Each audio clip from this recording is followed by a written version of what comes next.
Morning, folks. Want to take you through a special day on the farm here. Have a lot of questions. People always ask me, what do you do for the cold? Well, let's go see what I do for the cold.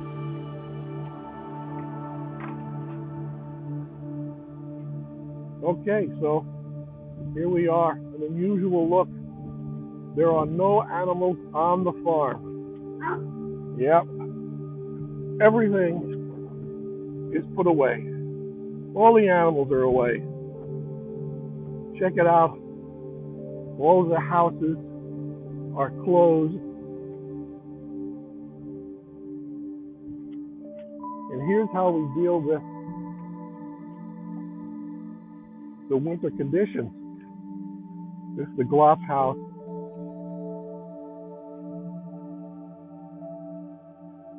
All of the houses are PVC pipe, electrical conduit, and have a electronic thermostat to turn the heaters on and off.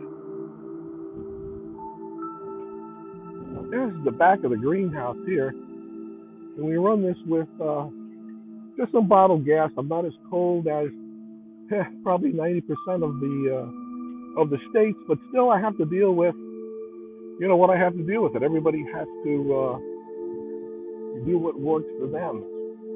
So the greenhouse, we put the sides down. These greenhouses, part of the beauty of using these greenhouses is I'm able to put the sides up and down. In the summertime or in the daytime, we put those sides up, and that allows us to, have it so. Wow, nice and toasty in here. Woo! There, you can check it out right there. So that's a little skewed now because the sun is hitting it. But this is the way we do it here in the greenhouse. Actually, I had something I had to work on here last night. I've got to redo that thermostat, that fuse box. But I heat here with these hot dog heaters, and all I do is come, turn that thermostat on, set the temperature I want, and it heats the inside of this greenhouse. Now, we're expecting for it to be a lot colder, and I was a little concerned that hot dog heater would not be able to keep this greenhouse warm enough. So when I'm creating heating for the animals, I always consider a primary and a secondary source.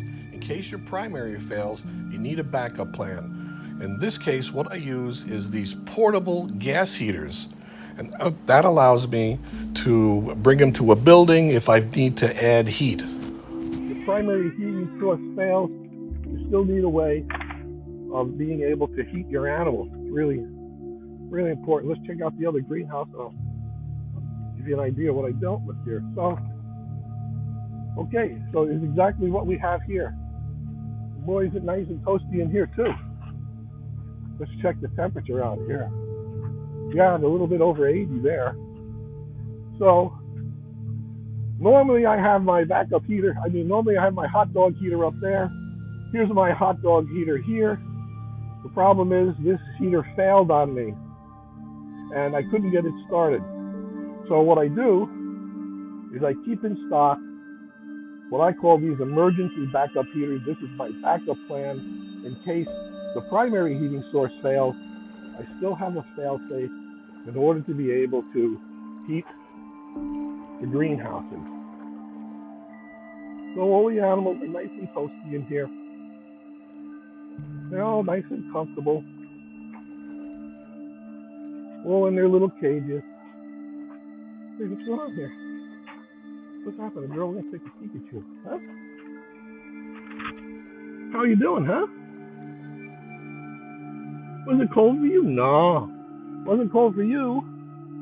Wasn't cold for you either, huh? Nope. And then we have all of the animal cages. Have these additional, here's another safety feature we use. Have these additional locks. We put a little S hook through there so that these doors cannot open. Can't open accidentally. Let's continue checking out the rest of the farm. Wow, it's cold out here. Cold out here for me. So, let's continue to walk around. It's so weird. No animals. So unusual for me not to see any animals. Everybody is locked away.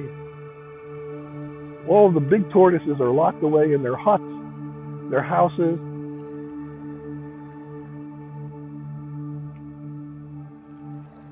And still what we do, again, here's another example of, the electronic thermostat that kick these heaters on. What's happening there, huh? Are you nice and warm? Sure. Now take note of the construction of this. In the middle of the night, you never know what happens. Even with all these fail-safes, I still, when it's extremely cold, I'll still either sleep on the couch or my daughter stays up at night and we monitor the sensors and we walk around every couple of hours just to make sure that all of these heaters, all of these heaters are working. If I have a failure, it's very easy for me to simply take this fixture out and change it right there, which is something we actually had to do last night. So just swap the new, and the animals can't get out. I don't have to fight them. All I do is I come in the back there and change that fixture. So it's another adaptation we use for dealing with the animals. So everybody's in. No animals. Crazy here not to see any of my animals. So weird to me. Empty cages. That's all we see. Quite a bit of wind last night. You see all of the leaves that have blown down from the trees.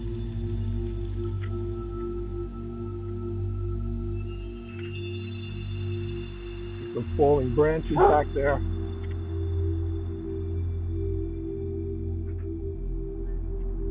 Everything is away. Every tortoise is away. Again, more examples of our electronic thermostat. Again, more examples of what's happening, guys. Again, see how easy it is to change those. Maybe you have to change the heat fixture. Maybe you have to change the heat lamp. Whatever it is. I'll take you over to the baby Aldabra room, show you how we deal with it there. Again, note the electronic thermostat.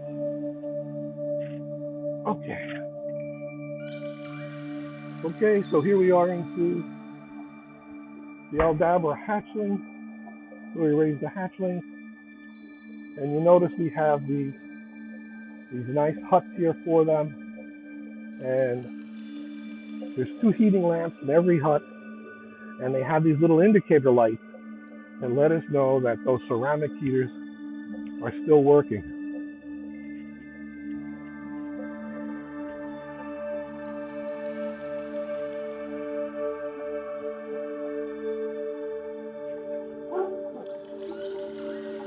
Okay, so I want to show you another part of the backup system we have here.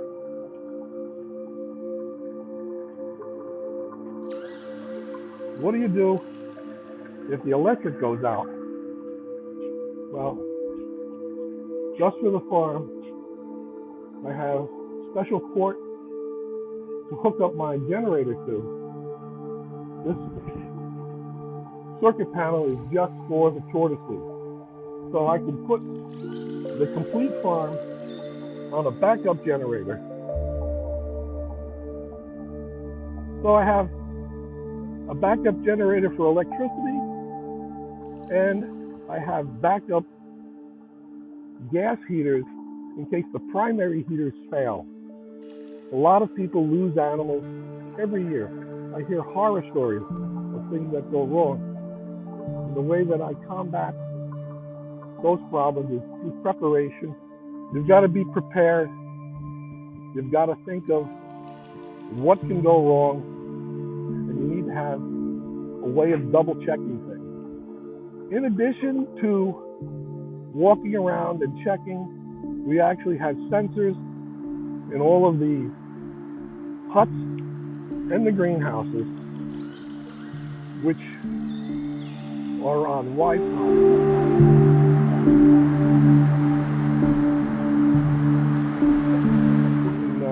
We can check the temperature of the huts and the greenhouses from my phone or from my computer. I had alerts set up as well, so that if something were to go wrong in a particular area, I would receive an alert as to what was going wrong. Sometimes I've had customers who've lost animals because it got too hot. So not only do you have to worry about freezing, you have to worry about cooking them. And I can tell you some horror stories. There's been tremendous losses for people that have cooked their animals because they didn't have a backup system or a way of knowing or controlling what was going on inside that house. And I've had customers that had tremendous losses of animals freezing to death.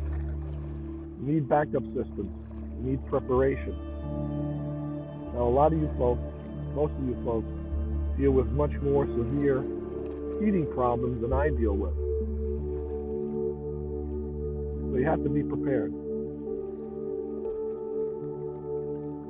It's just crazy to me when I walk around and, I just don't see the animals. They're always out.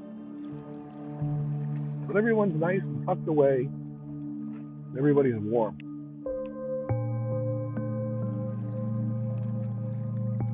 How about you, huh? You warm, Jackson? Huh? Okay, folks, I hope you liked that video. How we deal with the cold, what do we do with the animals, what do we do in case the power goes off, what do we do in case the gas heaters are. I hope you liked that video. Leave me a comment. Take care, everybody. Thanks so much for following. I really do appreciate it.